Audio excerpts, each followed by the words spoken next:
marka wuxuu haddii ay tahay cad yaho ama ku cunay ama ku ciiday qaarkood waaba sii qoyintahay arrintoodu qaar 4 sano mogan yihiin waxaba laga yaabaa dawladda nabal dhiso inuu ilaahay wax ka siiye bal iyana waa u duceynaynaa inuu ilaahay xaq garansiiyo waxaanuna filaynaa dhawaan inay baxdoodan ballaaran ku soo biiri doonaan ugu dambeyn waxaa madasha ka hadlay ra'iisul wasaare xigeenka dalka Mahdi Guuleed Qadar isagoona sheegay inaanay jirin cid laga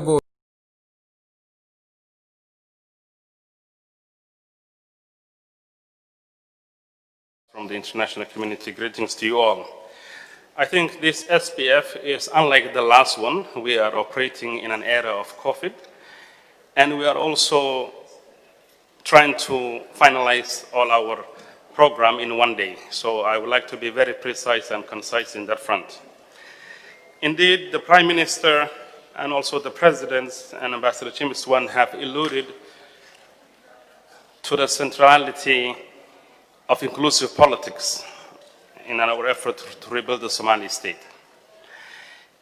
In my remarks, I would like to highlight that we as the federal government do see inclusive politics at the center of everything we do, whether it is trying to attain the Sustainable Development Goals of 2030 or to resolve the insecurities that our citizens are subjected to from Ba'adwain to any other region. Or lack of services in many parts of Somalia. Those are symptoms and manifestation of political issues that need to be resolved. And I think the most important aspect of inclusive politics is the constitution, so I will start with that.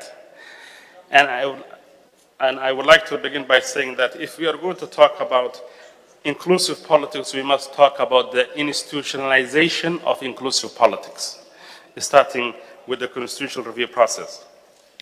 At the federal level, there are 3 mandatory institutions that regularly and rigorously work on the finalization of the constitutional review process.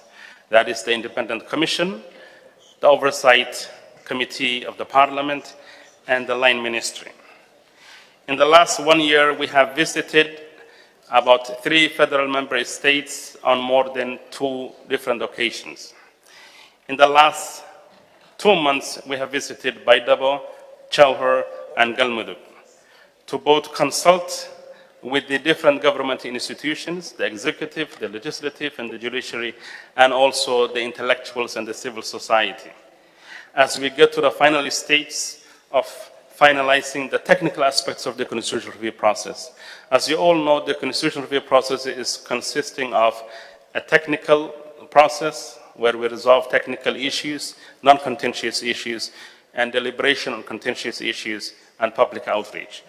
On the 2 fronts of technical issues and non-contentious issues and public outreach, we have recorded significant gains.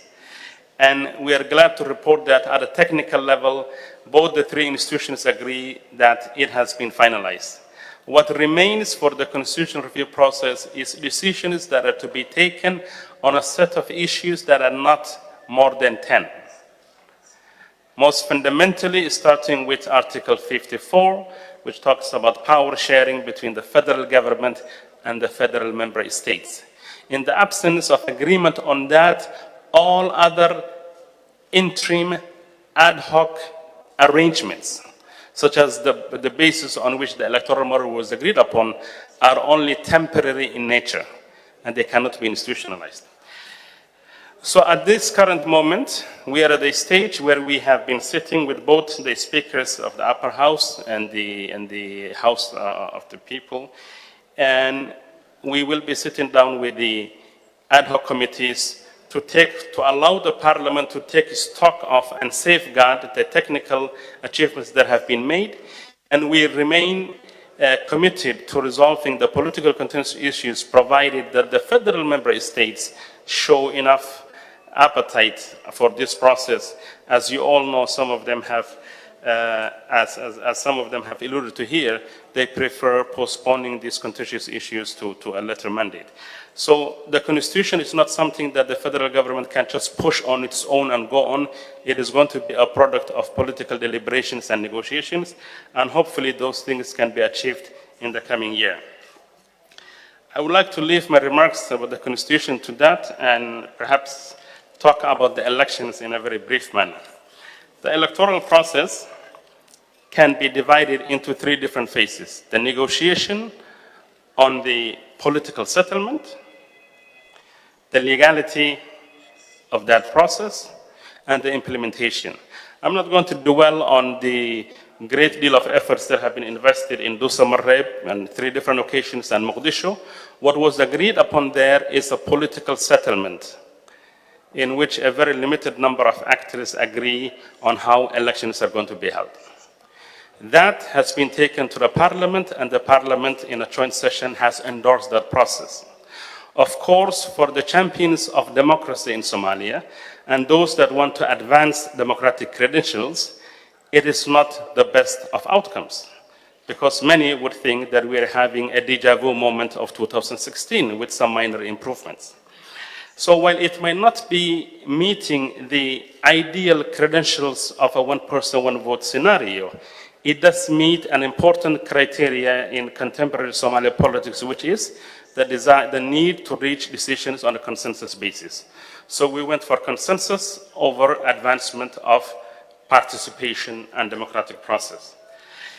Currently, we are at a stage where a political settlement has been reached, a legal endorsement has been provided by the parliament.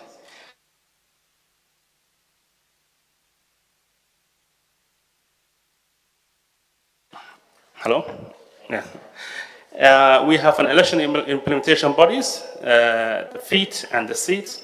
So at the federal level, that body has been formed, and they have elected their leadership, they're undergoing training, and they're preparing themselves to hold the elections and work on key aspects of the implementation phase, including ensuring the 30% quota for women.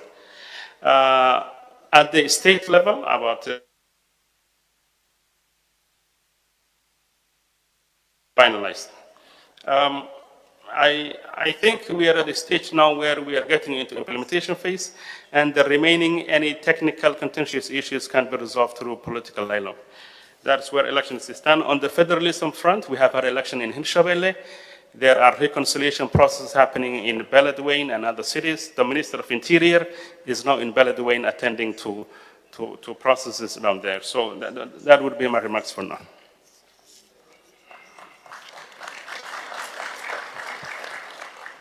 Thank you, Minister Salax. Ahmed Jama.